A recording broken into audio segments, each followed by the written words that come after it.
ದೇವರಿಗೆ ಸ್ತೋತ್ರ. ನಿಮ್ಮೆಲ್ಲರಿಗೂ ಯೇಸುವಿನ ನಾಮದಲ್ಲಿ ವಂದನೆಗಳು. ಈ ದಿನದ ದೇವರ ವಾಕ್ಯ ಕೀರ್ತನೆಗಳು 55ನೇ ಅಧ್ಯಾಯ 17ನೇ ವಚನ. ತ್ರಿಕಾಲದಲ್ಲಿ ಹಂಬಲಿಸುತ್ತಾ ಮೊರೆಯಿಡುವೆನು. ಹೌದು ಪ್ರೀತಿಯ ದೇವರ ಮಕ್ಕಳೇ, ದೇವರ ಒಂದು ವಾಕ್ಯದಲ್ಲಿ ನಾವು ನೋಡ್ತೇವೆ, ತ್ರಿಕಾಲದಲ್ಲಿ ಹಂಬಲಿಸುತ್ತಾ ಮೊರೆಯಿಡುವೆನು ಎಂಬುದಾಗಿ. ಅಂದರೆ 3 ಟೈಮು ಪ್ರಾರ್ಥನೆ ಕುರಿತಾಗಿ ಇಲ್ಲಿ ಬರೆಯಲ್ಪಟ್ಟಿದೆ. ಭಕ್ತನಾಗಿರುವ ದಾವಿದನು ಈ ಒಂದು ಪದ್ಯವನ್ನು ಬರೆದಿದ್ದಾನೆ. ಆತನು ಹೇಳುತ್ತಾ ಇದ್ದಾನೆ, ತ್ರಿಕಾಲದಲ್ಲಿ ಹಂಬಲಿಸುತ್ತಾ ನಾನು ಮೊರೆಯಿಡುವೆನೆಂಬುದಾಗಿ. ತ್ರಿಕಾಲ ಎಂಬುದಾಗಿ ನಾವು ನೋಡುವಾಗ ಮುಂಜಾನೆ ಜಾವದಲ್ಲಿ ಬೈಬಲ್ ಗ್ರಂಥದಲ್ಲಿ ಭಾಳಷ್ಟು ಮಂದಿ ಭಕ್ತಾದಿಗಳು ಏನು ಮಾಡಿದ್ದಾರೆ ಅಂದ್ರೆ ಪ್ರಾರ್ಥನೆಗಳನ್ನು ಮಾಡಿರ್ತಕ್ಕಂಥದ್ದು ನಾವು ನೋಡ್ತೇವೆ. ಮಸ್ಕಿನ ಜಾವದಲ್ಲಿ ಸೂರ್ಯ ಉದಯ ಆಗಲಿಕ್ಕಿಂತ ಮುಂಚಿತವಾಗಿ ಎದ್ದು ದೇವರ ಸನ್ನಿಧಾನದಲ್ಲಿ ಅವರು ಪ್ರಾರ್ಥನೆ ಮಾಡಿರ್ತಕ್ಕಂಥದ್ದು, ವಾಕ್ಯಗಳನ್ನು ಧ್ಯಾನ ಮಾಡಿರ್ತಕ್ಕಂಥದ್ದು. ಯೇಸುವನ್ನು ನಂಬತಕ್ಕಂಥ ಸಹೋದರರೇ, ಯೇಸುವನ್ನು ನಂಬತಕ್ಕಂಥ ಸಹೋದರಿಯವರೇ, ನಾವು ಕೂಡ ಮುಂಜಾನೆ ಜಾವದಲ್ಲಿ ಎದ್ದು ದೇವರಿಗೆ ಏನು ಮಾಡಬೇಕಾಗಿದೆ ಅಂದರೆ ಪ್ರಾರ್ಥನೆ ಮಾಡಬೇಕಾಗಿದೆ.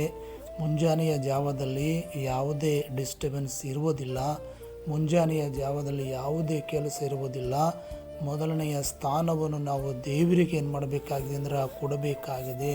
ಭಕ್ತಾದಿಗಳು ಬೈಬಲ್ ಗ್ರಂಥದಲ್ಲಿ ಭಾಳಷ್ಟು ಮಂದಿ ಮುಂಜಾನೆಯ ಜಾವದಲ್ಲಿ ಎದ್ದು ಏನು ಮಾಡ್ತಾರೆ ಅಂದ್ರೆ ಪ್ರಾರ್ಥನೆ ಮಾಡಿರ್ತಕ್ಕಂಥದ್ದು ನಾವು ನೋಡ್ತೀವಿ. ಮುಂಜಾನೆ ಜಾವದಲ್ಲಿ ನಾನು ಪ್ರಾರ್ಥನೆಗಳನ್ನು ಮಾಡಿ, ದೇವರೇ ನಿನಗೆ ಸದೂತರ ನಾನೇನು ಮಾಡ್ತೇನೆ ಅಂದರೆ ನಿನ್ನಿಂದ ಎದುರು ನೋಡ್ತಾ ಇದ್ದೇನೆ ಅಂಥೇಳಿ ದೇವರ ವಾಕ್ಯದಲ್ಲಿ ನಾವು ನೋಡ್ತೀವಿ. ಹಾಗೆ ನೀವು ಕೂಡ ಮುಂಜಾನೆ ಜಾವದಲ್ಲಿ ಪ್ರಾರ್ಥನೆ ಮಾಡಿಕೊಳ್ತಕ್ಕಂಥದ್ದು ರೂಢಿ ಮಾಡಿಕೊಳ್ಳ್ರಿ ಎಂಬುದಾಗಿ ನಾನು ಹೇಳ್ತೇನೆ. ಮತ್ತು ಮಧ್ಯಾಹ್ನ ಒಂದು ಜಾವದಲ್ಲಿ ಪ್ರಾರ್ಥನೆ ಮಾಡ್ತಕ್ಕಂಥದ್ದು, ಮಧ್ಯಾಹ್ನದಲ್ಲಿ ಪ್ರಾರ್ಥನೆ ಮಾಡ್ತಕ್ಕಂಥದ್ದು. ಪೇತ್ರನು 3 ಗಂಟೆಗೆ ನಡೀತಕ್ಕಂಥ ಒಂದು ಪ್ರಾರ್ಥನೆಗೆ ಆ ಒಂದು ಚರ್ಚಿಗೆ ಹೋಗುವಾಗ ಅಲ್ಲಿ ಹುಟ್ಟು ಕುಂಟನು ಏನು ಮಾಡಿದನಂದ್ರೆ ಪೇತ್ರನ ಮೂಲಕವಾಗಿ ಸ್ವಸ್ಥತೆ ಹೊಂದಿರತಕ್ಕಂಥದ್ದು ನಾವು ನೋಡ್ತೇವೆ.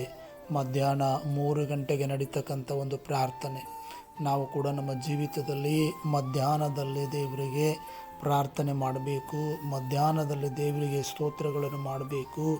ದೇವರ ವಾಕ್ಯಗಳನ್ನು ನಾವೇನು ಮಾಡಬೇಕಂದ್ರೆ ಧ್ಯಾನ ಮಾಡಬೇಕಾಗಿದೆ. ಮತ್ತು ನಾವು ನೋಡ್ತೇವೆ ಸಾಯಂಕಾಲದ ಒಂದು ಪ್ರಾರ್ಥನೆ ಎಂಬುದಾಗಿ. ಸಾಯಂಕಾಲದ ಪ್ರಾರ್ಥನೆ, ಸಂಜೆಯ ಪ್ರಾರ್ಥನೆ ನಾವು ಕೂಡ ಏನು ಮಾಡಬೇಕಂದ್ರೆ ಮಾಡಬೇಕಾಗಿದೆ.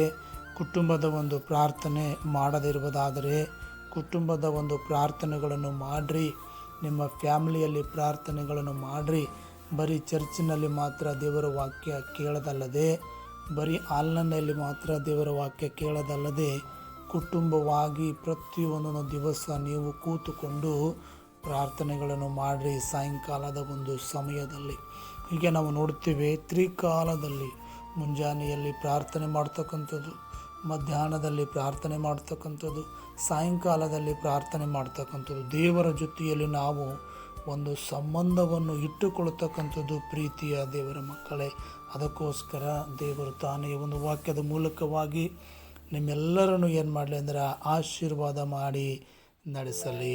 ಎಲ್ಲರಿಗೂ ಪ್ರೈಸ್ ದ ಲಾರ್ಡ್.